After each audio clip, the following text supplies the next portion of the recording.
Hey guys, welcome है आप सभी लोगों को मेरे चैनल पे। मैं हूं शुलता। आप लोगों ने मुझे डीएम किया है, ईमेल करके पूछा है कि मेरी बंगाली लोग, हम जो बंगाली हैं, तो during pregnancy and after pregnancy हमारा डाइट चार्ट क्या होता है, हम लोग क्या क्या खाते हैं, कैसे रहते हैं। क्योंकि मैंने पहले भी आप लोगों से शेयर किया है कि मेरी जो प्रेगनेंसी थी बहुत स्मूथली गई थी।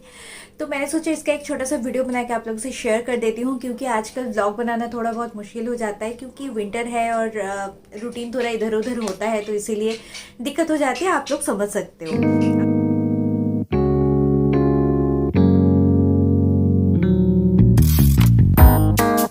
तो जैसे मुझे पहले पहले थोड़ी बहुत प्रॉब्लम होती थी, क्योंकि प्रेशर अप डाउन करता था, तो चक्कर थोड़ी बहुत आते थे। तो डेट टाइम मैं नमक चीनी का पानी बना के पी लेती थी, तो उससे मुझे थोड़ा आराम मिलता था। और स्पेशली इसके अलावा मेरी जो डॉक्टर थी बहुत अच्छी थी, उन्होंने इतनी अच्छी मुझे मेडिसिन प्रिस्क्राइब की थी, तो वो बहुत अच्छे थे और मुझे इतना अच्छा केयर मिला है, ये मैं आप लोगों को ज़रूर कहूँगी। क्योंकि मेरी मम्मी वहाँ पे चली गई थी, तो मेरी मम्मी और हस्बैंड दोनों ने मिलकर बहुत ख्याल रखा। मम्मी तो पैर नीचे ही नहीं रखने देती थी, क्योंकि डॉक्टर ने मुझे बेड रेस्ट के लिए कहा गया था, तो इसीलिए बहुत आराम मिला है। फिर उसके बाद मैं अपने होम टाउन में आ गई थी, तो होम टाउन में आने के बाद भी बहुत अच्छा आराम मिला था। तो खाना पीना हमारा क्या हुआ था, खाना, हम सब लोग बहुत फूडी होते हैं, खाना तो हमें अच्छा लगता ही है। और ड्यूरिंग प्रेगनेंसी तो हमें बहुत कुछ खाने का और भी मन होता है। जैसे मैंने बहुत सुना है कि ये खाने का मन होता है, वो खाने का, मतलब ऐसा क्रेविंग होता है कि आपको जब तक वो ना मिले आप वो रात को नींद नहीं आएगी, ऐसा कुछ।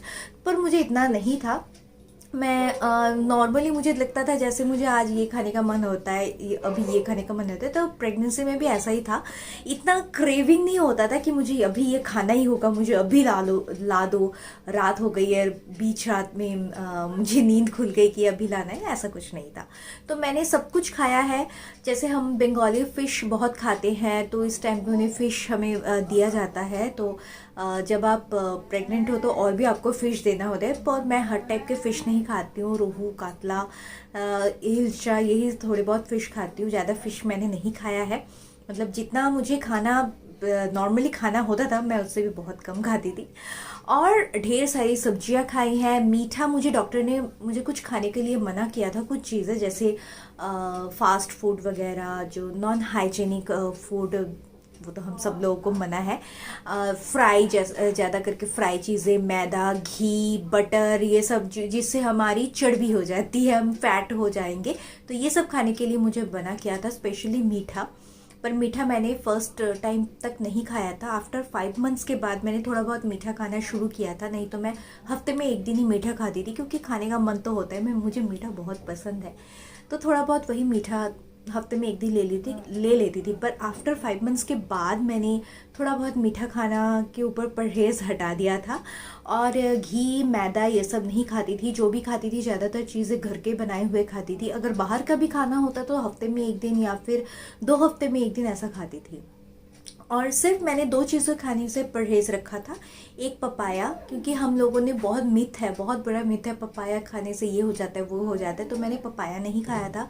क्योंकि फर्स्ट प्रेगनेंसी थी और बहुत कुछ अंधविश्वास आप कह सकते हो, ये सब मतलब चलता रहता है ना माइंड में उस टाइम पे। आपको मतलब मन से दिमाग कहता है कि नहीं ये ठीक नहीं है, ठीक है आप नहीं मानते हो, पर मन नहीं चाहता है, तो इसलिए मैंने पपाया नहीं खाया था। पाइनएप्पल, ये मैंने पूरा प्रेगनेंसी टाइम पे ये दोनों खाने में परहेज़ रखा था, नहीं तो मैंने सब कुछ खाया था।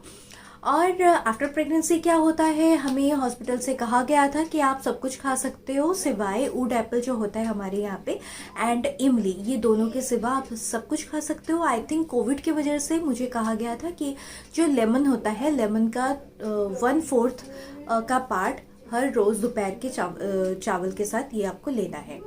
तो बस यही मेंटेन किया है। ढेर सारी सब्जियां मुझे दी जाती थी, सब्जियों से बनी हुई फिश की कड़ी या फिर दाल में सब्जियां, ये सब दिया जाता था। तो ढेर सारे हम लोग मेरा बेबी आ गया था नानी माँ के साथ देखने के लिए कैसे मैं शूट करती हूँ। तो वही ढेर सारी सब्जियां वगैरह दी जाती थी फिश के साथ, या फिर सिर्फ सब्जियां के जो भी होते हैं शुक्तो वगैरह, या फिर दाल के साथ सब्जियां, तो ये सब दी जाती थी। और घर में घर के ही खाना खाती थी, तब बाहर का बहुत कम। अभी भी मैं वैसा ही थोड़ा बहुत मेंटेन करती हूँ, बहुत कम ही बाहर का खाती हूँ। जब कभी मन होता है तो हफ्ते में 1 दिन या 2 दिन ऐसा चल जाता है, नहीं तो थोड़ा अभी भी मेंटेन करती हूँ। डॉक्टर ने स्ट्रिक्टली मीठा खाने से मना किया कि ज़्यादा मीठा मत खाओ, पर विंटर है, कंट्रोल नहीं होता, कभी कभी मीठा मैं ले भी लेती हूँ।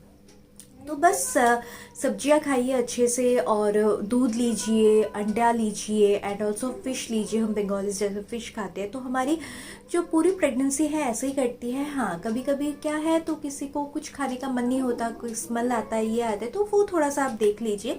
नहीं तो हम बंगालीज ज़्यादा कुछ नहीं इतना करते। जैसे मैंने सुना है बाहर जैसे दलिया चलता है, बहुत सारा घी दिया जाता है, पिन्नियाँ बनती है, तो ये सब बनता है। हमारे यहाँ पे वो मतलब ज़रूरत नहीं है, पर आप कर सकते हो। जैसे मेरी मम्मी ने पिन्नियाँ बनाई थी, तो मैंने पिन्नियाँ खाई थी। रोज़ मैं सुबह और शाम को 2 पिन्नियाँ खाती थी, लाइक गोंद के साथ, जिससे कैल्शियम अच्छा होता है। हमारे यहाँ पे मसाज वगैरह, मतलब बड़ों जैसे माओ का इतना मसाज वगैरह, दलिया देना, या फिर ये सब इतना दूध, इतना भी ख्याल नहीं रखा जाता। बस नॉर्मल रूटीन चलता है, थोड़ा बहुत रेस्ट दिया जाता है कि हाँ, माँ को रेस्ट मिलना चाहिए। एंड ऑल्सो अच्छी अच्छी खाना, अच्छा फ्रेश खाना खाओ, और पेट भर के खाओ, खाली पेट नहीं रहना चाहिए इस टाइम पे। फ्रूट्स खाओ, ढेर सारा फ्रूट्स खाओ। तो ऐसे ही हमारा चलता है।